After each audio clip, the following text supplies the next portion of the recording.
आज हम लोग देखेंगे टेट। क्या? टेट वर्ग 3 2022 जो आज पेपर हुआ है उसका हम लोग संभावित मॉडल आंसर देखेंगे। ये क्या है? टेट टेट 3 का ना, टेट 3 का है। चलिए देखते हैं, तो इसको शुरू करते हैं। तो नमस्कार दोस्तों, आप सभी का स्वागत है आपके अपने YouTube channel Gajanan Patel education पर। और हम लोग टेट वर्ग 3 का जो है क्वेश्चन हिंदी भाषा का क्या देख रहे हैं? मॉडल आंसर देख रहे हैं। तो चलिए देखते हैं, आप लोग मिलाते चाहिए। ये जो सेट डी है, सेट डी ना, सेट डी का है ये। चलिए देखते हैं, पहला क्वेश्चन है आपका, हिंदी भाषा के विकास का सही क्रम। तो हिंदी भाषा के विकास का सही क्रम होता है, पहले संस्कृत आया, फिर पाली, फिर प्राकृत, फिर अपभ्रंश, फिर अवहट, फिर हिंदी। तो इसका याद रखना है, इसका आंसर क्या होगा? ए होगा। अगला क्वेश्चन देखते हैं, जातिवाचक संज्ञा। तो ये बुढ़ापा क्या है? भाववाचक है। और लोहा पदार्थ या द्रव्यवाचक है। दल क्या है? समूहवाचक है। तो इसका आंसर क्या होगा? पहाड़। पहाड़ क्या है? एक जातिवाचक है। जैसे कि दलहा पहाड़ होता है, और क्या पहाड़ होता है? मैकल पहाड़ होता है, और सिहावा पहाड़ होता है। इसी प्रकार पहाड़ क्या है? एक जातिवाचक है। लेकिन जो बोल रहा हूँ मैं, दलहा, सिहावा, ये क्या है? व्यक्तिवाचक है ना। अगला क्वेश्चन है, निश्चयवाचक सर्वनाम। तो यह वह जो है एक निश्चय है, तो इसमें क्या है? ये वह जो ना करे सो थोड़ा, ये क्या है? निश्चयवाचक सर्वनाम। अगला देखते हैं, उपसर्ग युक्त शब्द। तो उपसर्ग जो है परिधि, परिधि क्या है? उपसर्ग युक्त शब्द है। इसमें कौन सा उपसर्ग है? तो परि एक उपसर्ग है। अगला देखते हैं हम लोग, इनमें से कौन सी भाषा आकलन में सबसे कम प्रभावी है? भाषा आकलन में सबसे कम प्रभावी बोल रहा है ना, कम बोला है ना, उल्टा पुल्टा नहीं लगाना है। अगर लगा दी हो तो ध्यान देना, अगली बार टीचर भरते में ऐसा नहीं होना चाहिए। तो श्रुति लेखन जो है सबसे ज़्यादा प्रभावी होता है, लेकिन कहानी कहना क्या है? सबसे कम प्रभावी है। कौन सा कक्षा में बहुभाषिकता को परिभाषित करता है? ये क्वेश्चन बार बार पूछते हैं ना, मोस्ट इंपॉर्टेंट क्वेश्चन है ये। तो माँ को अपनी अपनी भाषा में क्या कहते हैं? ये क्या है? बहुभाषिकता को क्या करता है? परिभाषित। अगला है, शुद्ध करना है वाक्य। तो अनेकों, कृष्ण के अनेकों नाम, अनेकों नहीं होता, अनेक होता है, इसको याद रखना। मैंने गाने की कसरत, कसरत नहीं होता, अभ्यास होता है। इस समय आपकी आयु, आयु नहीं होता, अवस्था होता है। तो सही आंसर क्या होगा? साहित्य और जीवन का अभिन्न संबंध है। अगला क्वेश्चन है, बहुब्रीहि समास ना। तो चतुरानन क्या है? एक चार है आनंद जिसके, ठीक, ये हो गया आपका द्विगु समास। सटरस ये होगा द्विगु समास। सतखंडा ये हो गया द्विगु समास। ये चौलड़ी ये क्या है? आपका बहुब्रीहि समास। चौलड़ी का उसका होता है समास विग्रह। चार हैं क्या? लड़ियाँ, लड़ियाँ, जिसमें अर्थात क्या होता है? माला। माला को क्या बोलते हैं? चौलड़ी बोलते हैं। बहुब्रीहि समास में जो है वो स्वयं के अर्थ को ना प्रकट करके किसी अन्य अर्थ को प्रकट करता है। इसका सही आंसर ये होगा, चौलड़ी। अगला क्वेश्चन है, निम्नलिखित में से किस वाक्य में सही पदक्रम। तो पदक्रम जो है, मैंने वाक्य परिचय एक वीडियो है ऐसी बनाया था, उसमें आप लोग देख सकते हो।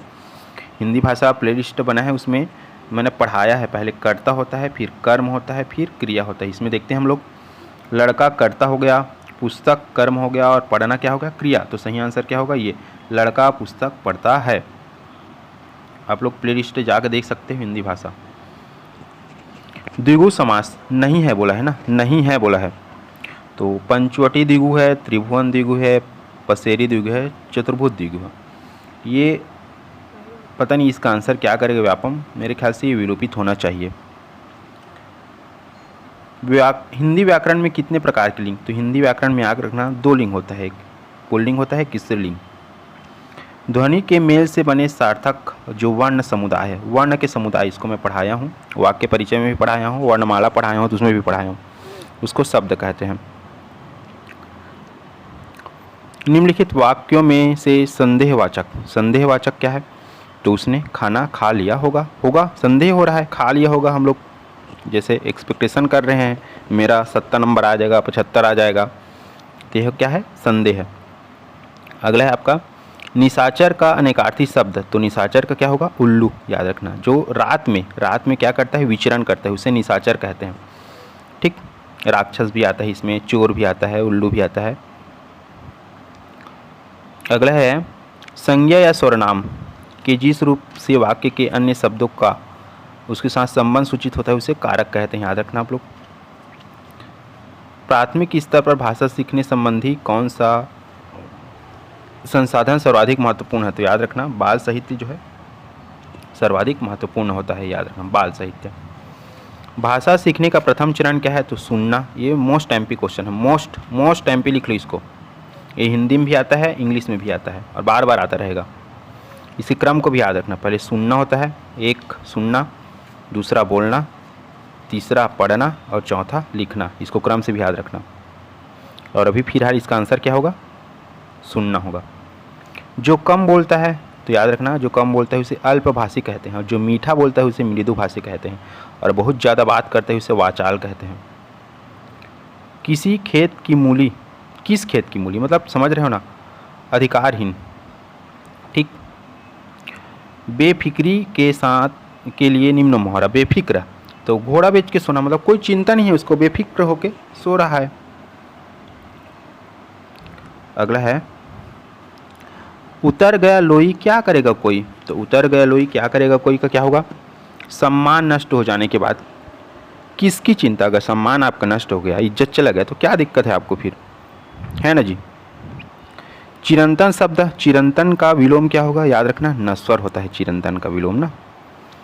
जो बालक है वो ध्वनि को सुनकर प्रतिक्रिया देना का प्रारंभ करता है 6 से 7 माह की आयु में।